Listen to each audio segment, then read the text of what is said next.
that is the hardest part of that ring. For the hardest part of the ring.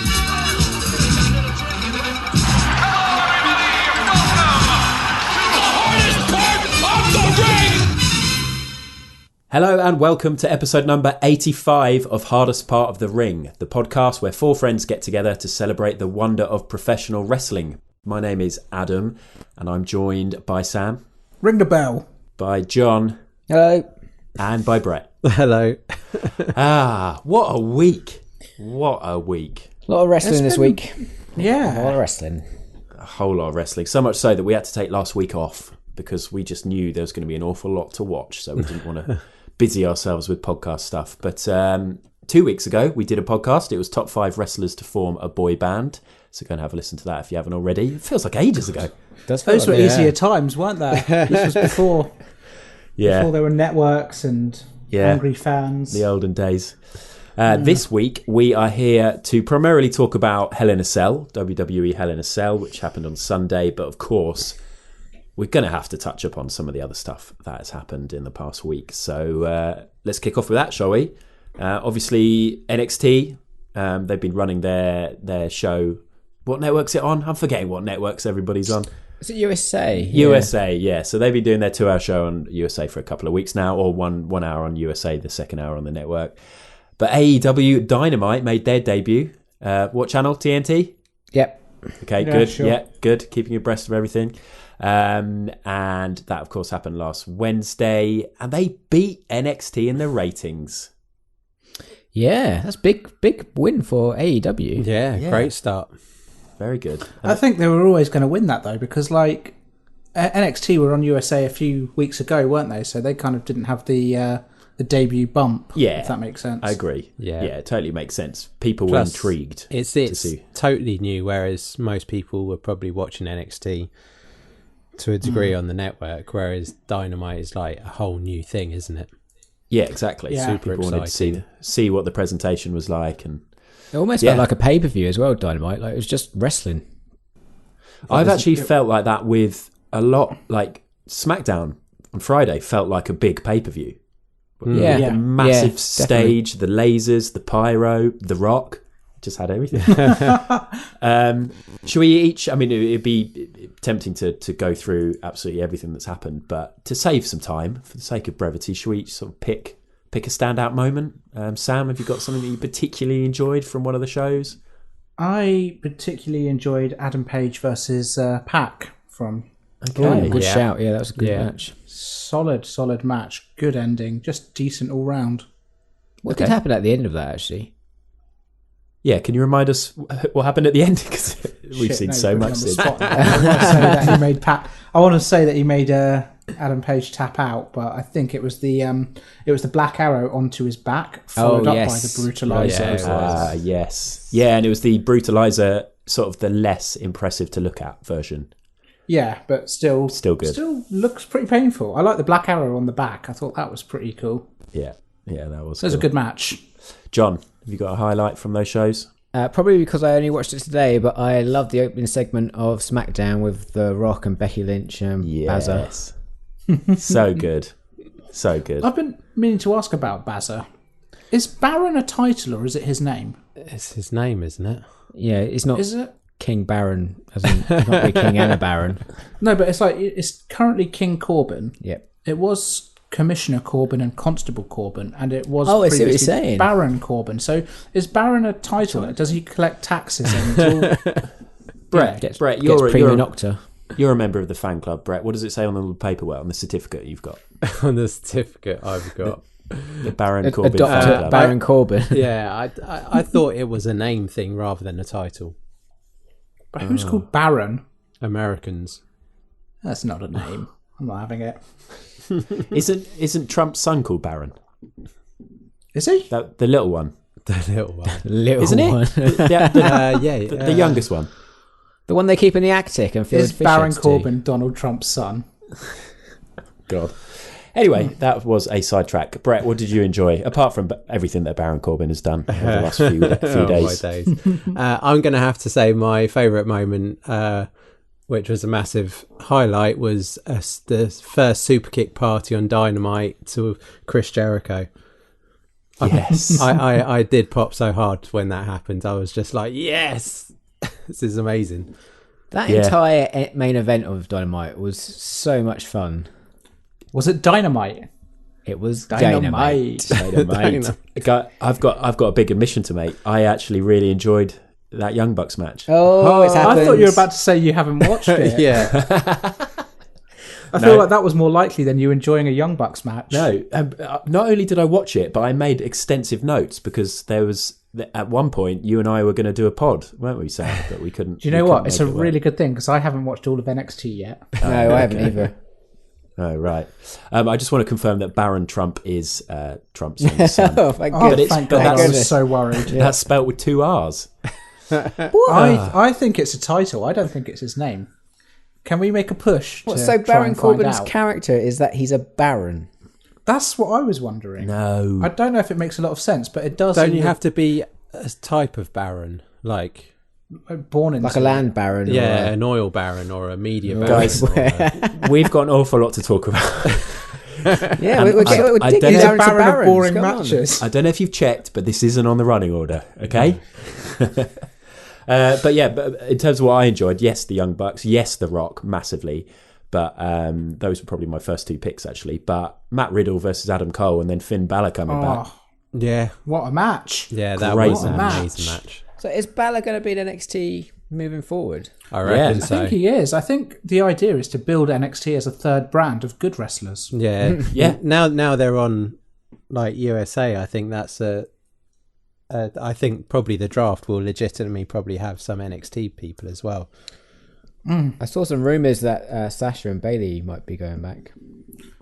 I could see that. I could see like maybe some of the bigger wrestlers in NXT, bigger physically as opposed to kind of star power. People like maybe Dominik Dijakovic could find their way on a SmackDown or a Raw. Oh, Yeah. he's got main roster written all over him, hasn't he? He's got Vince written all over him. Yeah, needs a new name though. It's too hard to say. They're not a developmental, that's the word, No, brand anymore, absolutely are they, not. really? But I mean, I don't think they've been developmental for a very long time now. No, because they've been signing a lot of well-established talent. But they had that run of every single champion getting called up and then most of them just getting lost in the mid-card. Yeah, And it's quite nice, like even like with Gargano, the fact he's around now, you've got Ciampa back, you've got Finn in there, you've got Riddle, who's a credible opposition for Cole, and you've got Cole himself. I mean, the Now, top I of that know card I've- is stacked. I know I've done this to myself because I'm doing a wrestling podcast, but I haven't watched NXT. And did you just say Ciampa's back? Yeah. At the end, yeah, he rocked up. Okay. Comes Cool. back, stares down Cole. So, There you yeah. go. Well, that's Save some exciting. time. Yeah, That's a mistake on my part for doing a pod, but yeah. I thought Yeah. because I watched the I think it was the last week's one, and it's great that it has more time because there's so many more great matches that they can have on it now. Like, I didn't expect it to work. but yeah, there was quite a lot, but at the same time, I'm like, yes, that's awesome, and then I'm like, oh, but that's just so much more to watch, like each week. Yeah. My concern would be because it's on TV, they're not going to have time to like build people up from nothing. Because the previous version of NXT was really good of having those real lower card like green wrestlers on the first 2 matches, just to give them some sort of camera time. But I think when it's on the USA, they might not be able to do that as much. They've got so much talent on the roster, though, haven't they? Well, that's the It's weird really thing. exciting. It's Yeah. like the lower card stuff is now like the start of the second hour, Yeah. isn't it? Or it will. It's just odd the way that they've got the first hour on TV, and then I'm not complaining. I mean, I kind of could complain about having 4 hours now to catch up with every Thursday. Thursday night I play football, so then I'm gonna have to watch it Friday. It's just, but it's a good problem to have. Yes. And there's your NXT podcast, mate. Yeah, that was it. Was it? We got it in, yeah. Good guys. I think the listeners will agree that was pretty extensive. Anyway, what we should probably do is talk about probably the biggest event of that whole of the whole week of wrestling, which is Hell in a Cell. But one other You sure thing, it's not SmackDown?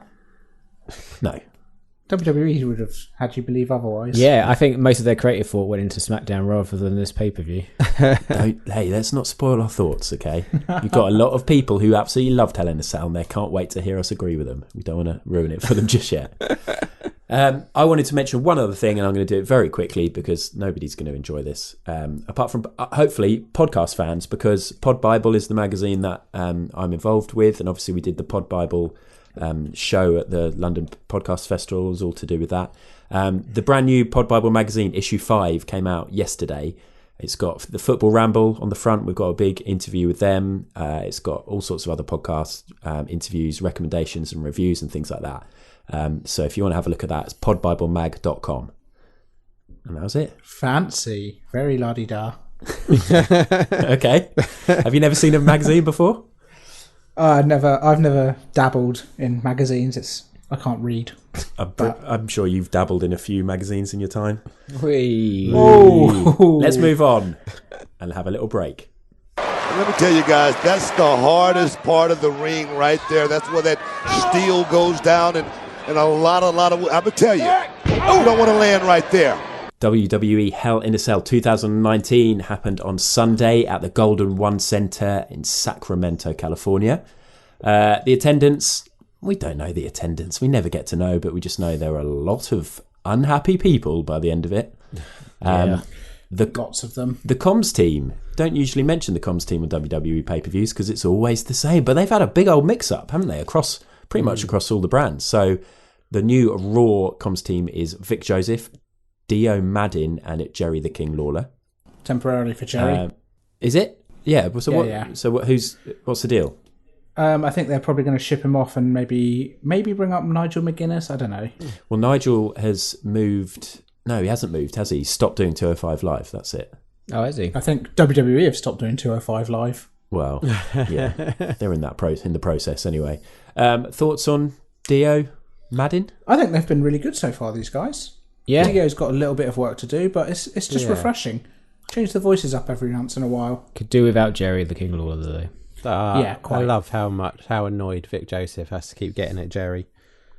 Yeah, it is amusing. It's like a constant sigh, like you've been briefed, Jerry. Yeah.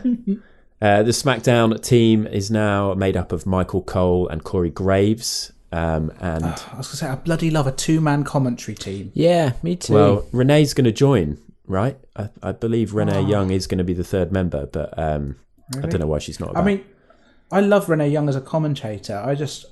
I don't like having 3 comms, I think that's the thing. I like just a duo. Ah. A Yeah, duo. nope. I don't know. Duo. Sorry. Are you all right, John?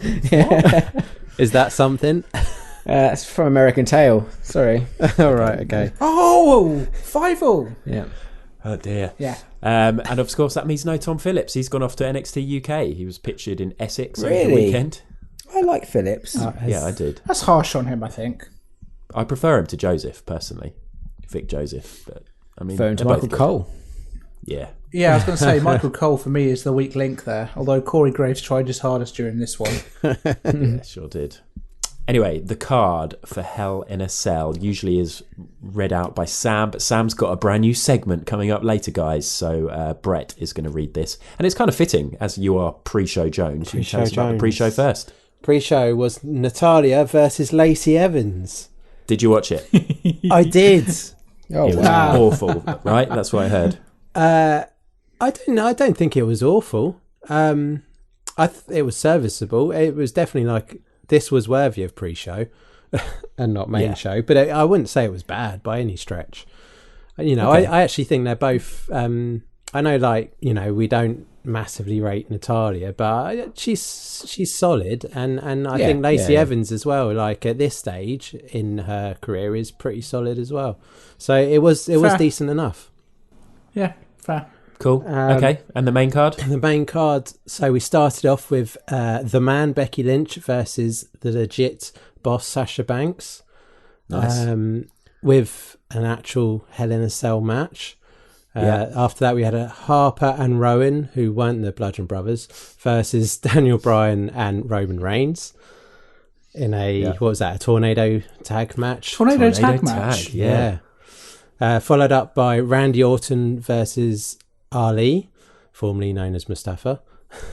Then we followed up with a women's tag team championship match with the Kabuki Warriors versus Alexa Bliss and Nikki Cross. That followed with the Viking Raiders. Well, that's weird to say. Viking Raiders and Braun Strowman as their mystery teammates versus the OC. That was followed by Chad Gable versus the King Corbin. Then we had Charlotte versus Bayley. And finally, which got the most talk, Seth Rollins versus the Fiend, Bray Wyatt. Although I think they should just call him the Fiend. Take away Bray Wyatt. That will happen, I'm sure. And then it'll be Fiend. And then just silence, just nothing. Yeah. Cool. Okay. Well, I'm sure the main event, I don't know if there's much to say about that, so we'll probably skip through that. But anyway, we are going to do our normal format of picking out some key matches, first of all, before talking about other highlights, best of the rest, worst of the rest, and that kind of thing. So the key matches, to start off with, we're going to start at the beginning. Becky Lynch versus Sasha Banks for the which one was it again? One of the women's titles. I know, it's terrible, isn't it? Raw. It's the Raw Women's Championship, and it was a Hell in a Cell match. And it was a pretty damn good start to the pay-per-view, eh? It looked as if things were going to be good. It was a cracker. This was a great match of the night. Yeah, I'd say that as well. By far, actually. Proper inventive with the use of the cell. I liked the raised kiddie chair. That high was chair. Really cool, that bit. That was, and then the chair just hanging out the side as later on as Sasha reversed Becky into it. Just a couple of really sweet moments. Something new in the ring, which was fun. Yeah. Do you know what? The last few years, the opening match for Hell in a Cell has been a banger. Last year it was Randy Orton and Jeff Hardy. The year before that, I think it was the Usos versus the New Day. They are really good at opening these matches. matches. It was a great match, that one. Just with really solid, innovative Hell in a Cell matches. Yeah. Yeah. Just bookending it with the Hell in a Cell. I like it. It's like the guy who's paid to lower the cell can do that, and then he can go and just chill and go and get some food or whatever, and then he's not having to be too alert. Which is the kind of analysis that I'm sure people tune in for. You're not going to get that on any other podcast. No. Bail me out, John. What else was good about it?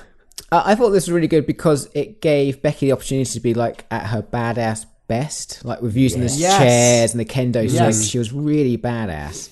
And obviously you had Sasha bumping around like a bloody lunatic as normal. Like a rag doll. Yeah. So good. There was a bit where Becky slammed Sasha's face on the underside of a chair. Oh yeah, I hate it when that bulldog. Oh my god! I've never seen that before. That looks so dangerous. I always freak out when chairs or tables are upside down in the ring in these matches. Yeah, me too. I just think someone's going to get impaled, and then they actually went for a spot there, and I was just like, oh my days.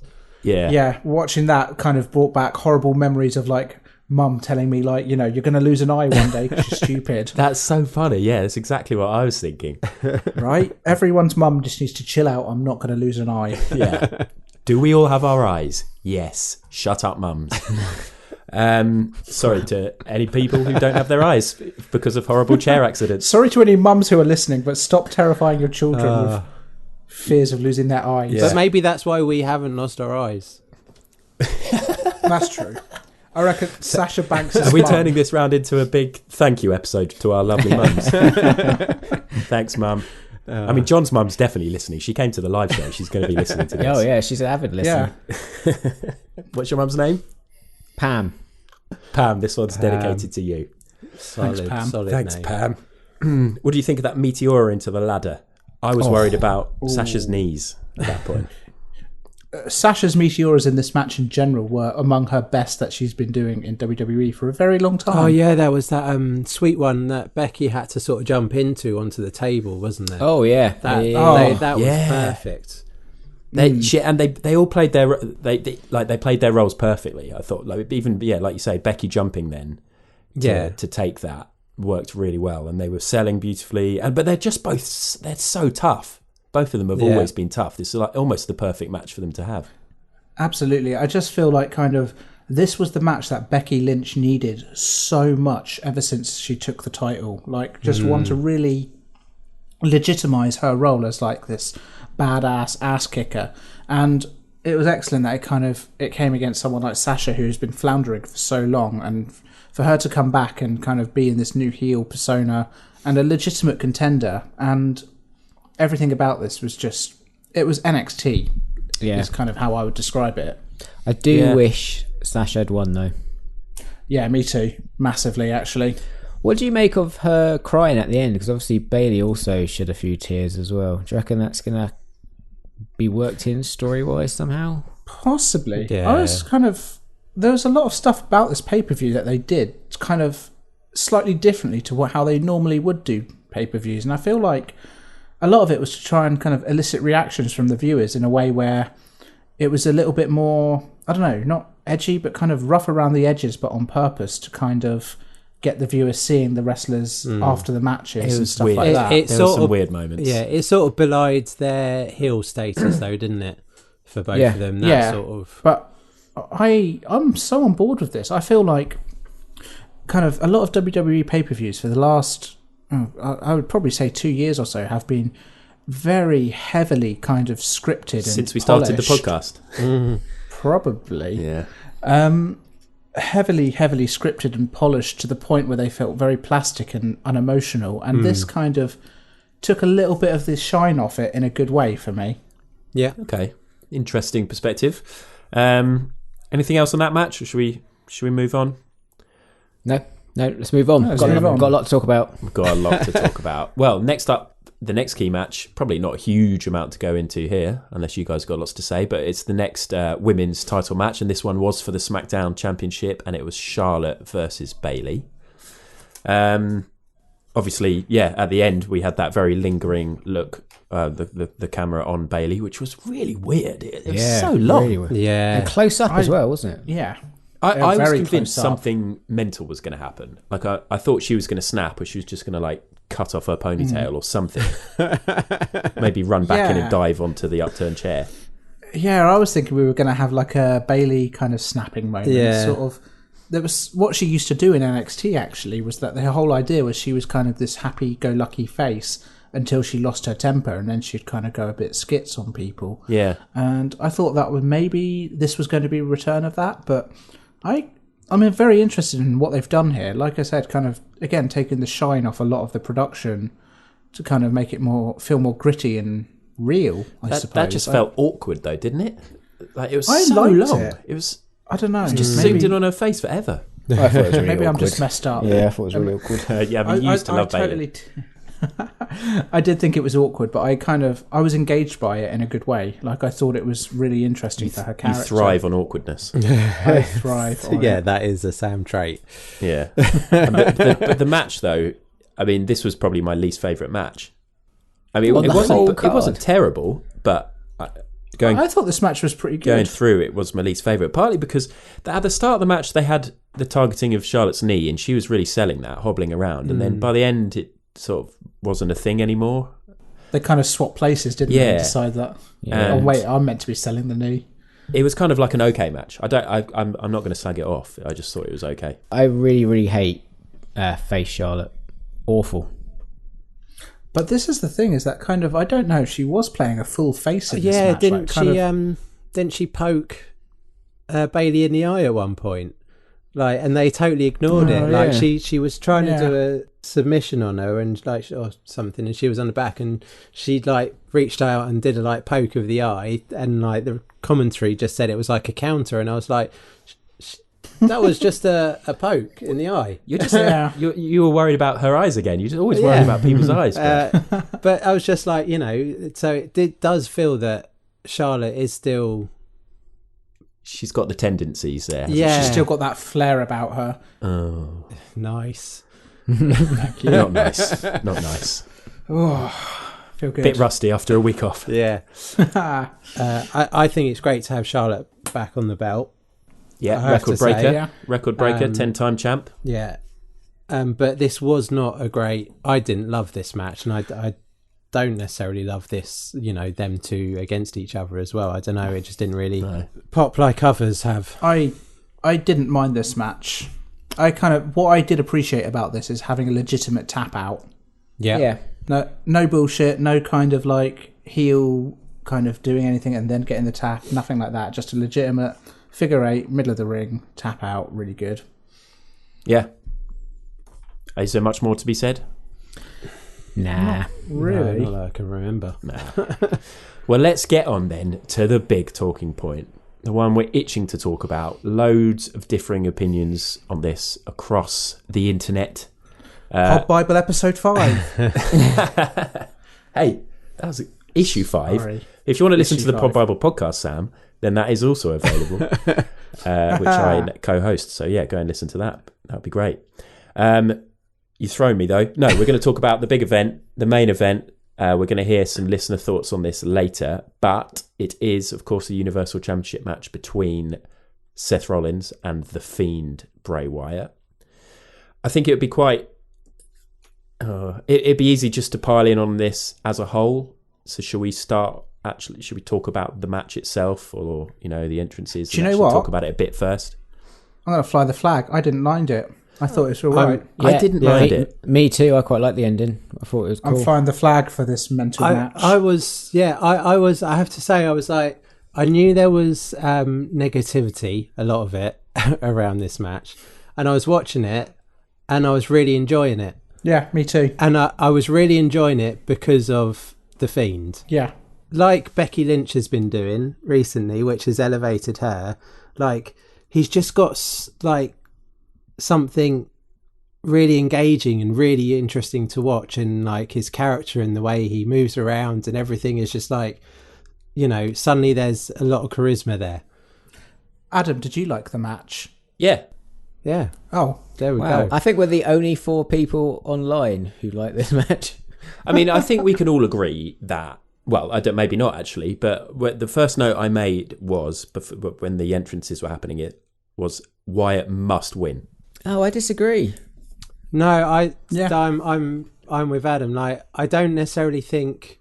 See, I thought perhaps this match, was too soon, because the way they build it, I thought he had to win, and I think all the negative parts about this match were with the fact that they didn't want to put the belt on him, and so they took that route to the extent that they did eventually, so that they could have him come out, but they didn't want to put the belt on him. I'm like, just don't give him this match yet then. Like, yeah, I think kind of, for me personally, the big misstep in this match was the ending, kind of the disqualification or the referee stoppage. That was never going to go down well in a main event. Is it? What I don't understand is WWE have made this mistake a lot of times recently with just kind of rough finishes and not being clear about the stipulation behind the win and loss and how that came about.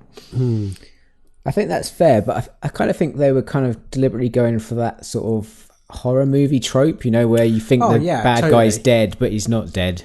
Oh, it was total B movie. I think that's why I enjoyed it so much. I think kind of the thing with a lot of wrestling is that sort of, obviously, it's, to kind of use the term of WWE, it's sports entertainment, and kind of a lot of times we kind of look at the sports side of it and the kind of athletic prowess, and this was the entertainment side of wrestling performed, to me, in my opinion, to a decent level. Like, kind of, it was performance art, I suppose. It was kind of invoking a horror film, and I thought they did a very good job of that, even if it wasn't the most technically sound match.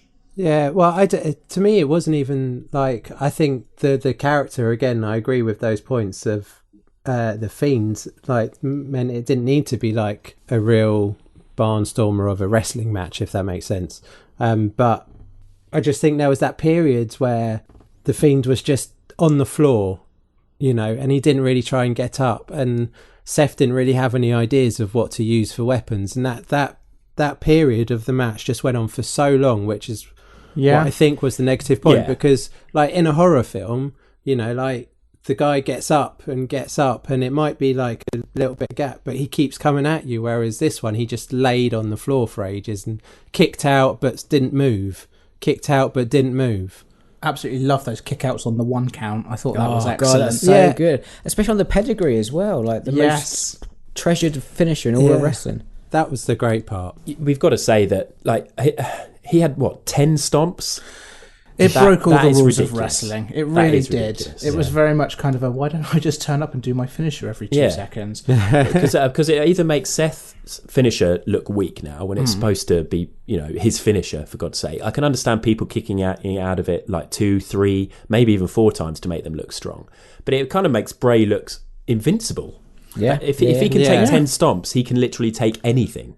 But that's sort of good because, like, they are getting like the Undertaker behind him, this character, like the where he just keeps sitting up, no matter what, he just keeps sitting up. So I really liked that aspect of it, but I think it was just the fact that when he wasn't getting up and it just went on for so long and there wasn't anything interesting happening in that period.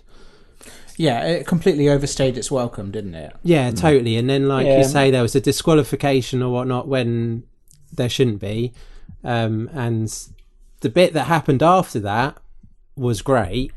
Good. And brought it straight back. And like the blood coming out of his mouth at the end as well. Like, terrifying. Those closing shots was the scariest thing I think I've ever seen in wrestling. It was terrifying. I was shitting myself laughing.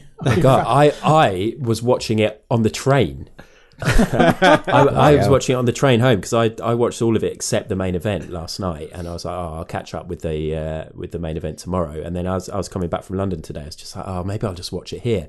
And I was sat in a 4-seater, the little area with 4 seats, nobody around me, loving it, watching it, getting to concentrate on it. And then the stop before me, so I had about 5 minutes left of the match, 3 old people got on and they were going on a little day trip to Brighton.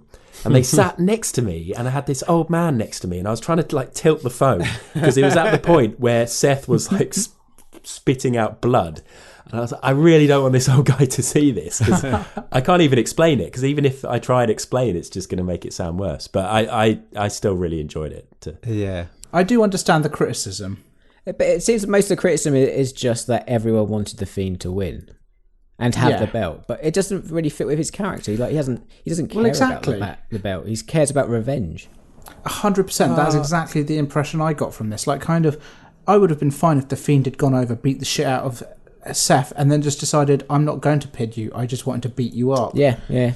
I think a big criticism is the fact that they're doing what they keep doing with a lot of feuds. Is that they're like, okay, this will be another placeholder match, and then we'll actually blow it off properly at a future pay-per-view. He is so hot right now, and we've had the whole build, all the build that we've had with the Firefly Funhouse been going on for ages. Everybody loves him, and it did feel like it would have been a good time to pull the trigger, which is why I wrote down why it must win.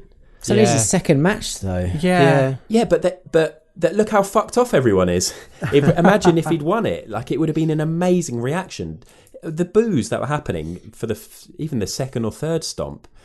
And I know, WWE fans quite entitled, chanting, we want refunds and stuff like that. But it just would have been an amazing moment if he'd won it. And I think he will win it. Do you know what, though? Like, in my head, I'm sort of like, WWE went out of their way to try something different. And whether they pulled it off or didn't, they've invoked a reaction online, and they've gotten kind of, people interested in talking about what would essentially be a throwaway pay-per-view most of the time. I mean, whether the reaction is... For me personally, I think this is kind of good heat. I know kind of the AEW and the we want refunds doesn't go down too well, but sort of just generally, I think kind of the reaction has been harsh, in my opinion, for something that was very interestingly different to what I'd agree with that. My main worry is that this happens to the Fiend what happened to the Cult. Like, they wait and they wait and they wait and they wait on it, and then it doesn't happen, or like they put it on him when it's fizzled out. That's a good point. Rather than like, this is hot as anything now. Like, exactly. Seth, while being a great fighting champion, he's not as character charisma interesting as this character is. Like, if you're going into this new stuff, get behind this super hot character that, could really take off if it's given at the right point. I just don't see how you do a Fiend title run, especially now. Same. I mean, like, one of the other things I'd try and kind of point out is that I just don't think Seth Rollins is working as a face. No, he's not at all. No. Like, I mean, I think the fans have really soured on him over the last 3 months. the thing is that there's a lot of smart wrestling fans out there who are kind of going to these shows and aren't exactly too thrilled with his recent kind of Twitter endeavours and all of that. And perhaps kind of, it's sort of turned on him a little bit in all of that. He's become the new sort of company stooge in the eyes Yeah. of wrestling fans, isn't he? He's the new Roman Reigns, though. I think that may be a little bit unfair on Not him, quite but I as think bad, kind of but he's I mean, he's not- getting there. endeared himself. Well, we'll see. We'll have to see, what reaction he gets in the next couple of weeks. After this pay-per-view, I was really excited to see what would happen on Raw. Like, I mean, how are they going to address this? What's Rollins going to do? What's The Fiend going to do? So I started watching Raw today, and it opened up with like the Rusev, Lana, Bobby Lashley stuff. And I was like, God. Yeah, that's weird, wasn't it? Just switched it fuck off. this. And then I looked online for the spoilers to see if there was any mention of it, and there wasn't. So I was like, I'm not going to watch it. Screw you, WWE. Yeah, I did watch it, and there was no follow-up. It's good that it's interesting that we all basically agree. I think, but I think the key thing is, well, I don't know, John. Do you actually want the Fiend to win the title? Because I think we all feel that they've got to give it to him, especially with his past. How Bray Wyatt was booked before, it was always the same, always the nearly man. He won the title though, didn't he, Bray? Eventually, but like he'd lost his, they didn't do it when he had his family No. around him, and then they just had that Randy Orton match, which was bloody awful. I do think that whole Wyatt family is one of the biggest missteps of WWE. Like, I think that could have been amazing if they fully committed to it. I agree, though, with John that I think it's too soon for the Fiend to win the title. I understand he's, the hottest thing in wrestling at the moment, but kind of I feel like kind of him pushing himself in this I don't care about the title, I care about inciting violence is just so much more interesting. Yeah, I'm totally with you on that. Like, it's too soon, but shouldn't have put him in this match. Yeah. They shouldn't have booked him versus the champion so soon. Like he could have, wreaked havoc across the roster, or both rosters. Some of this roster, then he gets drafted and he wreaks havoc, on another roster, and then he gets the shot. Yeah, fair enough. But I mean, we're throwing him under the bus here, where they're saying WWE aren't pulling the trigger on him fast enough, and then we're also saying, oh, but we don't want him to be in a title match yet. It's kind of. Well, I wanted him to have this match, and I wanted him to win it. I think it felt right for him to have it because he's come back as this absolute powerhouse, and go for the title, go for the top guy, and then win. But anyway, we're in danger of just repeating ourselves, I guess. Yeah. Can I say as well, I really enjoyed the part where he got that stupid mallet and he just kind of shoved Seth up against the cell. I thought that was kind of... There was a vaguely sexual moment to it, I thought. That was great. I thought it was funny that the match got thrown out by the ref because of Seth used the sledgehammer. Yeah. It's all right for Bray to use that bloody massive Joker hammer. Yeah, that's so true. And also, one other thing, Bray's neck breaker thing, that just has to be the finisher. Oh, man. Basically, Seth looked dead when he. I had think his that's a neck bit snapped. dark, that neck break. But that has to be the finishing move. Like, surely nobody So can recover good. from that. I love that. It's a bit too Anyway. much, that neck break spot for me. Nah, man, I'm so into it. I thought he had actually killed him off. Anyway, so that was the main event. We will have some comments on that in the listener comments a little later. And that's the key matches done. So now it's time to talk about the best of the rest. Any other highlights, matches, moments, whatever, that we enjoyed. Brett, do you want to go first? I'll go first. Kabuki Warriors versus Alexa Bliss and Nikki Cross. Yes. I really enjoyed that. I just like seeing Asuka start that match and go at it 100 miles an hour. It was proper Asuka, wasn't it? The hip attack and then the sliding kick. It's just, and their opponents in, Alexa Bliss and Nikki Cross are really good as well. So it was a really good match. And I'm glad that they got to have this, championship match on a pay-per-view and not on a pre-show or not at all. Yeah. Making the titles relevant and making the wrestlers relevant. It's just excellent all round. And the other good thing is they're getting a proper push. Yeah, and I have to say, I love the Green Mist. Yeah, me too, Brett. Hell yes. Absolutely love the Green Mist. I'm so pleased that that's now a part of their, Asuka's repertoire. this match, there is one section of it which falls into my worst of the rest. And I think you guys know what it's going to be. It's the mixing of the two opening musics together. Oh, yeah. It's awful, isn't it? I hate that. You've got people on tap. Just give them a theme. Yeah, this always annoys me. Yeah. This feels like the worst, egregious, most bad offending example of it I've heard to date. Yeah. In an otherwise very good match. It was very good. I love the fact that they didn't just give them the push, or they didn't. It's not like they're flip flopping the championships. Basically, Asuka and Kairi have come out. They're showing their heel side now with the hair pulling and the eye poking, and they've actually given them some character. Yeah.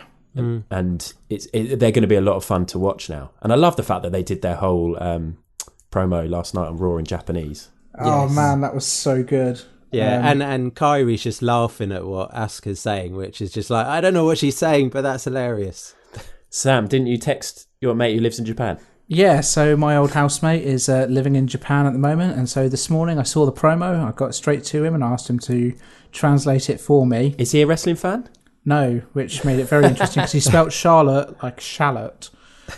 Charlotte. Charlotte. Nice. But yeah, so Asuka basically came out with an exaggerated Yakuza style of talking, more or less kind of saying, I'm paraphrasing here, he's told me not to quote him, I'm going to anyway. We're the Kabuki Warriors, open bracket, team, question mark. I guess he doesn't know.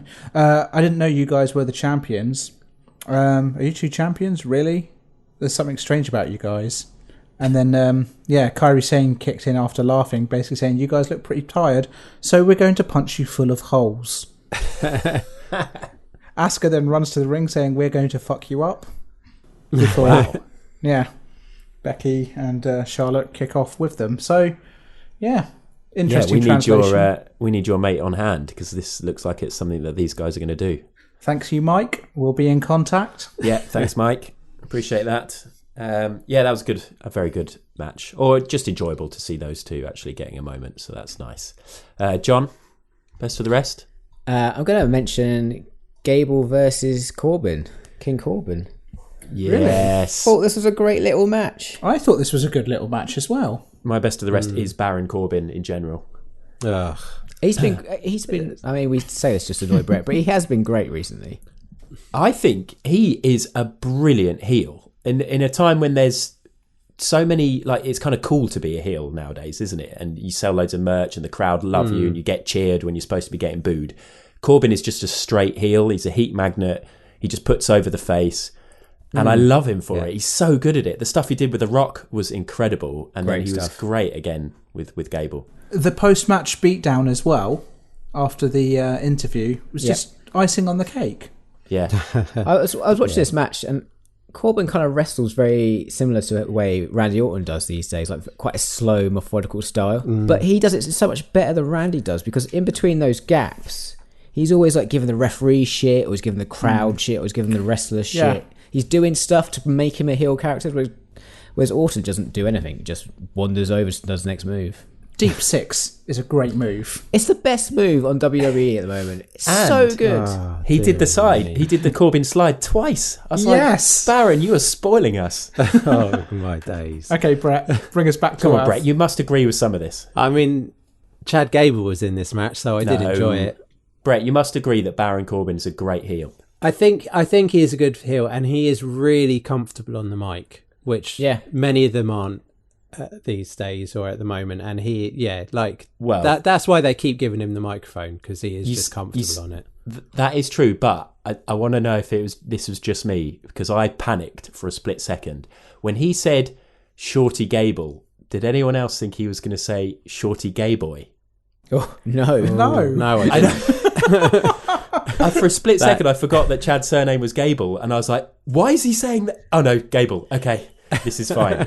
There is nothing wrong with being a short gay boy as well. No, but coming from Baron Corbin, it was obviously going to be a diss, and I'm against that, obviously. But it wasn't even said. I just wanted you guys thought it. I'm against what wasn't said. Yeah. But Shorty Gay Boy would have been ridiculous. But that's the thing. Vince is running the show. He might think that's an okay, sort of fun little slur to say these days. I don't know if Baron King Constable Corbin would would say roll that. with that. Yeah. No. Anyway, But, let's forget that. I thought this match was really good. The only thing that kind of annoyed me was how down the throat Corey Graves was pushing the shorty stuff. Oh, I hate all the short stuff, even like the promo beforehand, all of that stuff. Awful. And after, there was Yeah. a lot of it, wasn't there? A lot. Even Gable using it as a punchline. To be fair, like I think kind of the idea is that he's probably going to re-gimmick himself as Shorty Gable. I think that's going to be his thing. I thought you were going to say Gay Boy then as well. This is a problem for me now, and I'm going to have to try and remember not to mention it. I think you're right, because I think they have trademarked that name. I think a while ago, actually. It's Really? interesting. Yeah. Yeah. I don't know. How do you find that sort of news out? I keep up to date with trademarks, Brett. I thought they trademarked that quite a while ago, actually. What? I swear, I read. Did you not get the newsletter? Obviously not.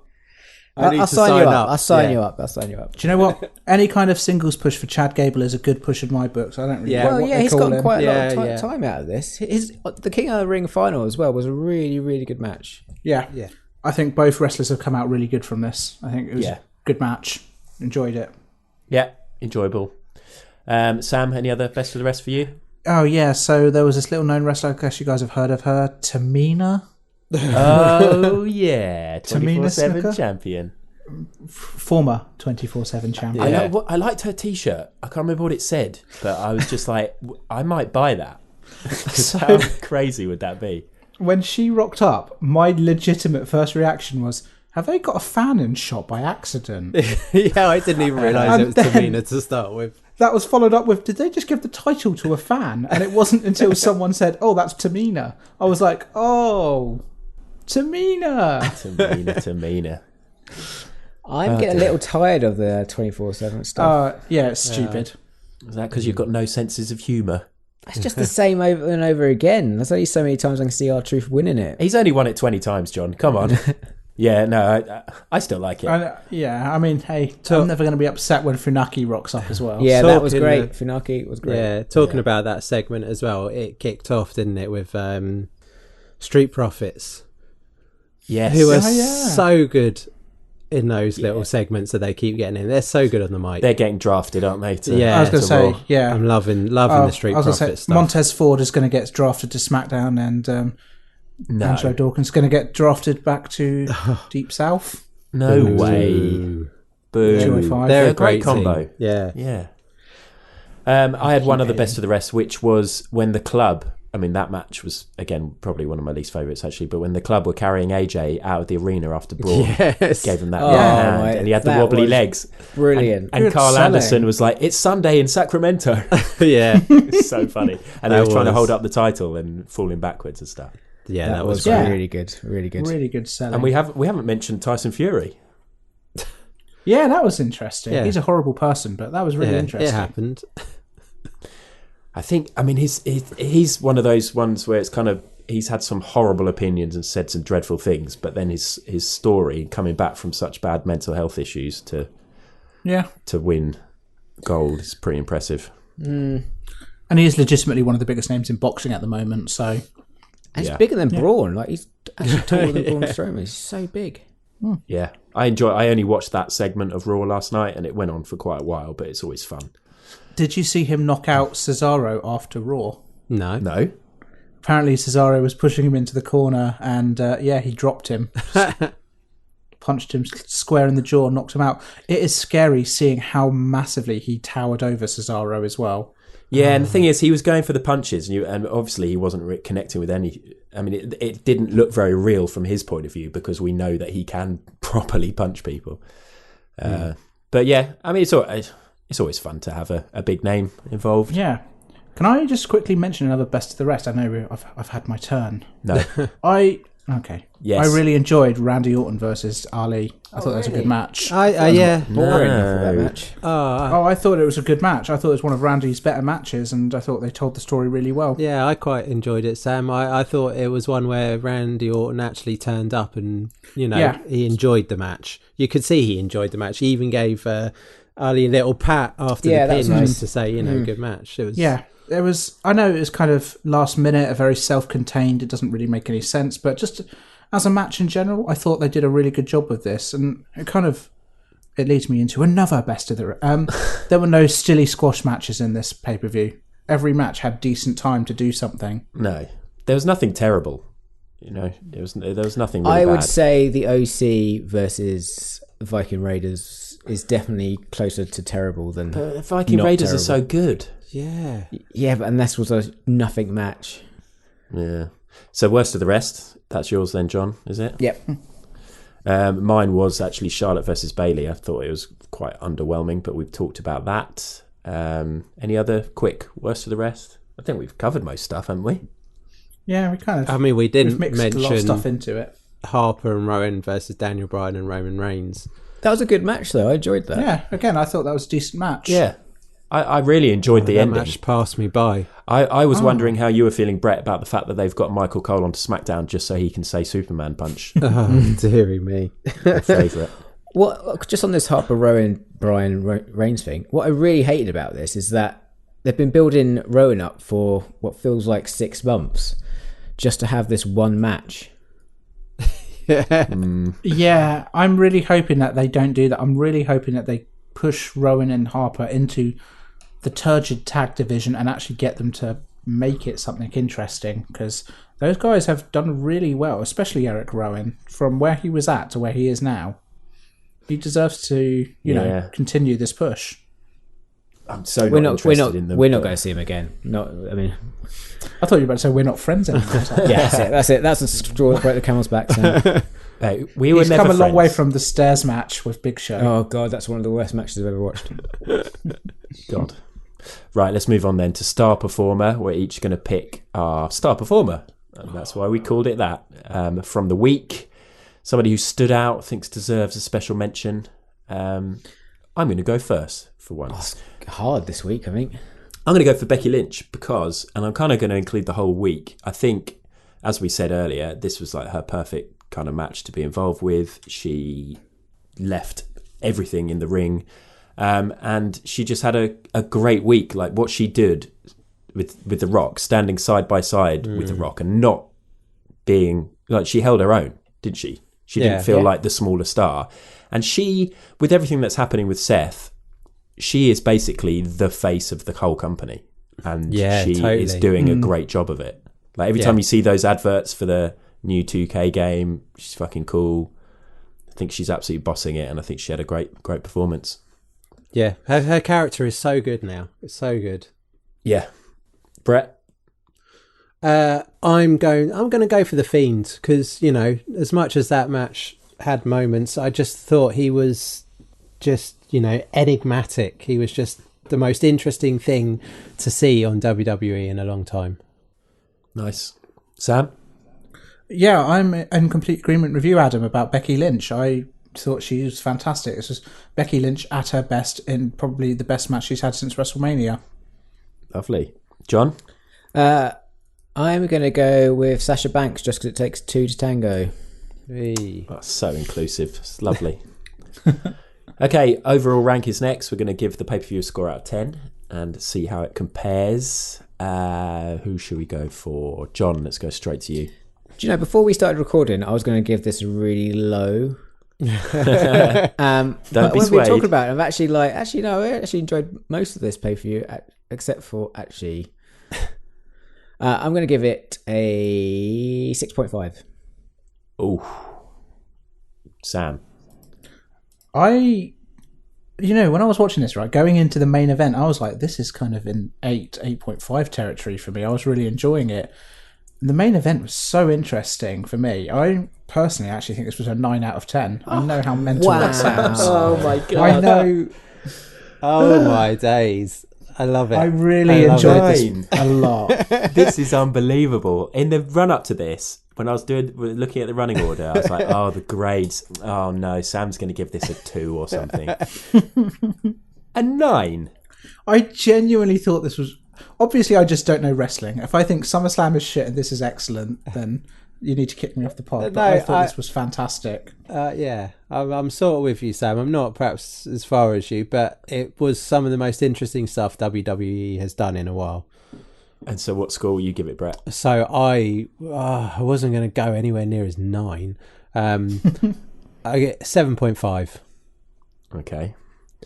And this is going to be another example of me being swayed, quite possibly. I was thinking I was going to give it 6.5 because pretty much all of the middle matches were kind of like okay to good. Really liked the first match, but funnily enough, I really liked it. But then I started reading reviews of it and hearing other people absolutely rave about it, and I was like, actually, yeah, that was a bit better than I thought. I think I'll go to a 7 from 6.5. So 7 out of 10 from me.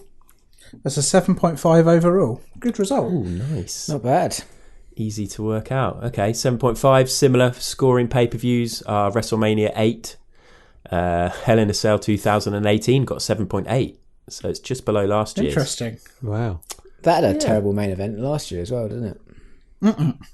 No, that had an amazing main event. was that Brock? That was Brock rips the door Roman. off the cell. Yeah. Yeah. No. That was. Or was that at the start? I think it was the tag team match. I just remember Brock Lesnar rocking out. Brock Lesnar ripping definitely the door rocked, off the yeah, definitely yeah. rocked up. I think Drew McIntyre and Dean Ambrose were passed out on the top of the cell. Someone probably went through a table. Yeah. It was chaos. It was good. It was homework, guys. Come on. Yeah. Don't do Good. homework. Right, so let's have a quick break and then we can hear what the listeners thought. Balor chin first into the hardest part of the ring. Uh-oh. Right, listener comments. And I've just noticed the first one is from old Mr. Beerface, who we, of course, all got to see at the live show. You guys got to meet Alex for the first time. Came What to a the really Yes. nice guy. Yeah. Yeah, I was Lovely. going to say, do you remember that? No. But also, have we mentioned on the pod that he won what was it, his team name got picked, so he got the opportunity to Oh, come right, on, of course. Oh, I come know on one who of the you're talking about. podcasts. And he has said that his current knowledge is not good. Basically, he gets everything Neither from is the hardest part ours. of the Don't ring. worry about it, mate. Yeah, but he used to be a big fan and he loves all the old stuff. So I think he thought if we do a rewind at any point and one of us can't make it, then maybe he'll appear on one of those. So yeah, be good to have you on, older Mr. Beerface. But what did he have to say about this pay-per-view, John? He said, "Hell in a no cell." Sorry, not sorry. It's very good. Way. Seriously though, top class bury-in from WWE, their freshest gimmick and biggest champion at the same time. Bravo! And if I wasn't turned off already, Cain Velasquez, Tyson Fury, ugh. D minuses all round. Oh, he's not feeling it, is There he? you go. I think that's kind of indicative of most people about this pay-per-view, I'd say. Yeah. Yeah. We've also had Stone Pitbull 141. Thought the show was fairly reasonable apart from the awful ending, forced views, lack of an announced card, quiet crowd, and odd match finishes. Fairly reasonable apart from that. Apart from this long laundry list of complaints. We've also had Capital Clamface, sorry. I think Hell in a Cell was nowhere near as bad as everyone is saying. It seems people are hating on the entire show due to the finish of the main event. Majority of the show was entertaining and Becky and Sasha was fantastic. I agree with that so much. Yeah, that sounds sort of in line with what we think. And Capital Clamface, haven't heard from him, I think it's him, for ages. So Welcome good to have back. you back on board, yeah. Anyone else? Finally, Loserweight. Basically, don't agree with any of the negativity surrounding the main event. See my timeline if you can bear it for more. Yes, and I had when he said that, I saw that he'd said that, and I was like, oh, I don't know if we'll go and read all that. But then I read it, and I was like, yes, this is kind of how I feel. And I've tried really hard on this pod not just to spout off Loserweight's opinions. So we'll see if I achieve that. But he said, the Fiend isn't a conventional character, so why should WWE book a conventional match? Is that what people want? After all the amazing creative work Bray has done, do people really want just to see two guys do their moves on each other with a pinfall at the end? If so, there's one or two other matches out there that have got you covered. The Fiend's matches shouldn't be normal. They should be weird, unsettling, memorable events, like this was. A lot of people's problems seem to be that the Fiend didn't win. Why did this match need to have a conclusive finish, though? Why would the Fiend even care about the title? And then finally, for the record... Loserweight. Yes, Loserweight. This is exactly what I was thinking. This is perfect. For the record, I wanted Bray to win. The Fiend as champ would be a weird and interesting story. What they've done still can be. I'm not pretending I'm going to cancel my subscription because I didn't get the exact result I wanted in one match. Okay, so I would like to change my star performer to loser weight. Yeah. I think in future what we should do is we'll be like, and here's our review, and then we'll just read out Loserweight's tweets, and then we'll all go home. Yeah, perfect. So yeah, we've put Loserweight over big time there. And then he said after that, match of the night was Becky versus Sasha. Rest was fine TV level stuff. The current norm for B level pay-per-views, which is probably about right. Yeah. So that was it for our listener comments. Thank you to everybody who got involved with those. And coming up next, we have a brand new segment from Sam. But we don't have a jingle, Sam. We can chant one. Okay. Okay. Sting. Is that going? We just go chant Sting. Sting. No, Sting. Sting. Sting. Sting. Sting. Sting. Look at this impact here in the hardest part of the ring. Okay, new segment, guys. New segment. 5 forever. Oh, nice. Okay, got you. 5 forever. forever. 5 forever. That sounds terrible. We are going to learn to align ourselves. 5 forever. Fix that in the edit, mate. Don't worry about it. It's about as good as our pop singing last week. 5 Forever, a new segment for Hardest Part of the Ring, where we're going to be looking back at the week in wrestling and just giving you a top 5 rundown of who we think kind of is worth checking out, or just generally how we think kind of who's worth kind of checking out. I kind of lost that as I was saying it. I think we're going to rewrite that bit, but hopefully the segment will be more endurable than the intro. Yeah, probably. It's like a top of the pops, isn't it? It's a quick rundown of maybe 5 things we didn't get a chance to mention. Do you know what, Adam? You're so excellent at hosting and concise at speaking. That was perfect. We're just going to cut and paste that in. Number 5, Kabuki Warriors. So winning the women's tag belts, going on to beat up the top female faces on Raw the night after, and being allowed to speak on language on Raw that is not English. Wow. I mean, that's kind of made the women's tag belts relevant out of nowhere. Yeah, true, actually. Yeah, Good totally shout. has. Huge. Like, Asuka's always been in that kind of top tier of wrestler, but for Kairi Sane to come up from NXT and now be kind of in this position, like, she got a cleanish pin over Becky on Raw. That's kind of cool. At 4. Number 4, Jon Moxley. Huge appearance at Dynamite, and that spot with Kenny Omega. Yeah, What great camera are we angle. calling it? Death Rider? Dirty D's? Straight through this sugar glass table. Oh, yes. Ooh, and that did not look like a sugar glass table, did it? No, it did not. Looked nasty as. It looked like a proper coffee table. Maybe it was. Who knows? I'd like to think it was sugar glass. It was a sick spot and a really cool kind of point. I mean, could you have imagined 2 years ago having this match? No. Crazy. No, yeah. Good stuff. Really exciting. Number 3, Matt Riddle. Possibly, in quite a heavy week of wrestling, having the best match of the week. For me, I would say Matt Riddle's best match to date in NXT. Whilst unsuccessful, he's proved he absolutely belongs at the top of the card. And NXT, they're not going to roll over in this Wednesday Night War. He's going to retire Brock at WrestleMania. It is going to happen. It is going to happen. He can put on amazing matches, Matt Riddle. He really can. He really can. I just want to clarify, I don't mean the next WrestleMania. Okay, sure? No, I'm holding you to that. I reckon maybe in 2 years. Anyway, number 2. Number 2, Cain Velasquez. That's right. One of the more interesting, perhaps controversial picks on this list. Kane's debut will likely dictate the immediate future for the WWE title and presents a fascinating take in the direction of the Brock Lesnar-led SmackDown. Yeah. So, I mean, obviously, kind of, there's always going to be this backwards and forwards with MMA stars kind of crossing over into WWE, but like the Ronda Rousey year was really good, wasn't it? Yeah. People enjoyed that, and Cain Velasquez, he's no stranger to wrestling. He was at Triple Mania. I could see this being really interesting, and having anyone who's a legitimate threat to Brock is only going to help kind of make everything more interesting, surely. Yeah. Because he beat Brock in UFC, didn't he?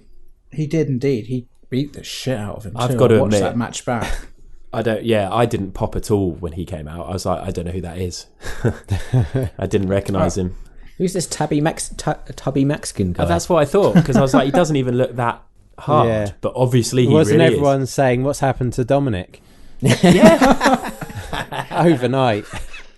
Underestimate tubby Mexican guys at your own risk. That's what Anthony Joshua he did. looks like a hardcore Very true. bastard. Don't get me wrong. He Right. genuinely is. What Who's I would number say one? also, Sorry. well, quickly, what I would say, Rey Mysterio, stop bringing your son to work. Terrible choice. Oh, his selling though during last week's Raw was fantastic. I thought, He didn't need to settle, surely. He was legitimately being flung around. Anyway, who's at number one, Sam? Number one, top of the five.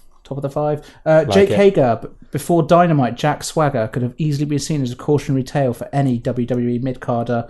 Joining WWE in what a lot of people would see as a dark era for the company, he rose to the top of the company very quickly, only to fall back down to the mid-card and job in obscurity. Since leaving in 2017, he's had a brief excursion into Bellator and helped raise his stock of legitimacy. He's undefeated there. And then a pretty decent debut at AEW. I'm a bit I thought he was very weirded impressive. out by this. It's certainly interesting, isn't it? I don't know if it's risky. I think like Jack Swagger. No one cared about Jack Swagger when he was big. But I think kind of a lot of this is the point of AEW, isn't it? Is that kind of your Sean Spears, your Jack Swaggers, all of a sudden. Yeah, but they're starting They to are- collect quite a few of them. Yeah. I don't know if that's a bad thing, though. It's not that exciting. I mean, it's not Dean Ambrose level, is it? But don't know, saying man. that, he came across pretty well, I think.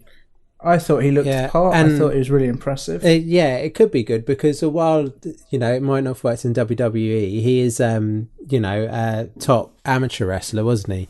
And he's obviously been successful in MMA as well. So it's it's more interesting that he's got more to give as a wrestler. Yeah. And they said Yeah, that they've I mean- had him signed for a long, long time. So no doubt he's been doing a lot of training.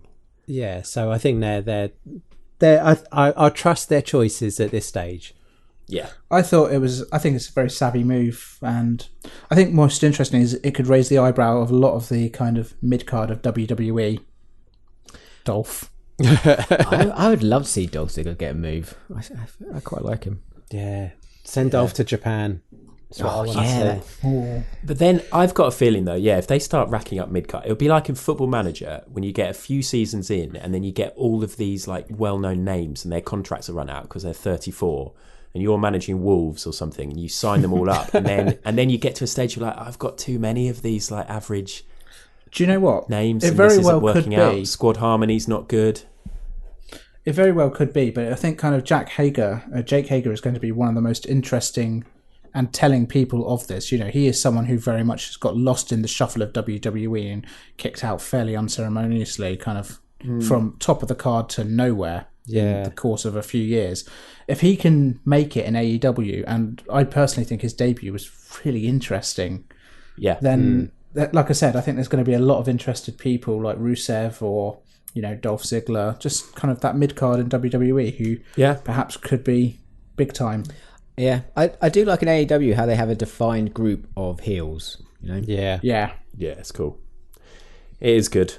I mean, we're going to need to start doing 2 podcasts a week to keep up with all of this. Because I'd love to just... I wish we could talk about NXT every week in detail. And I think Dynamite's going to go that way as well. So, who knows? We're never doing 2 a week, but maybe we'll just scrap WWE pay-per-views and move this pod to a Friday or something. I'll be up for that. That'd be good.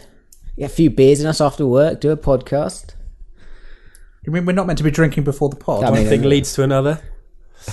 So that was a lovely new segment, 5 Forever, and maybe we don't ever need a jingle. Maybe we'll just try and nail that sort of barbershop quartet intro. We'll harmonise our chants. Yeah. Imagine how good we'll be in a year. Okay, thank you for that, Sam. You've given yourself a lot more work each week, which I am on board with. Next week, we don't have anything planned at the moment, but we were thinking of doing a rewind episode. Brett, it is your turn to pick. Did you have anything in mind? Yeah, well, so I do. We were talking King of the Ring, maybe, weren't we? Yeah, And I know Sam there had the was- idea. Sorry, I was just going to clarify that, but that's all right. Yeah, no, there was a suggestion of a later one, but I think we go for the first one. The First King of the King Ring. of the Ring 93, because if you look at like the names in it, you've got Papa Shango, Owen Hart, Bret Hart, Razor Ramon, Mr. Perfect, Bam Bam Bigelow, Yes. Who's on the Yokozuna, poster? Smoking Guns. Who's on the poster? Yep. Hulk. But yeah, load of classic names in there, great wrestlers. So I think well we up should for go this. for that. We haven't watched Yeah. something really old for ages. So we're doing it. Sounds King of the amazing. Ring 93. Yeah. Wow. I wasn't expecting that. Because I think we first talked about, Sam had the idea of looking back at some old classic Hell in a Cell matches. And then, of course, King of the Ring 98 was the big one. 98? 2008. 2008. Good. All right. That is pretty much everything. All that we've got left is for Brett to tell people how to get in touch. They can send their emails to hardestpartofthering@gmail.com. Get us on Instagram, Facebook or Twitter via @hardestpartpod, and check out our shop, which is hardestpartofthering.bigcartel.com. Thank you very much. And thank you to everybody who has listened. And we'll be back next week with a rewind episode where we will be reviewing King of the Ring 93. Until then, it's goodbye from me, Adam. Goodbye from Sam. See you later. Goodbye, John. Goodbye. And goodbye, Brett. Goodbye. That was the hardest part of the ring. That is the hardest part of that ring.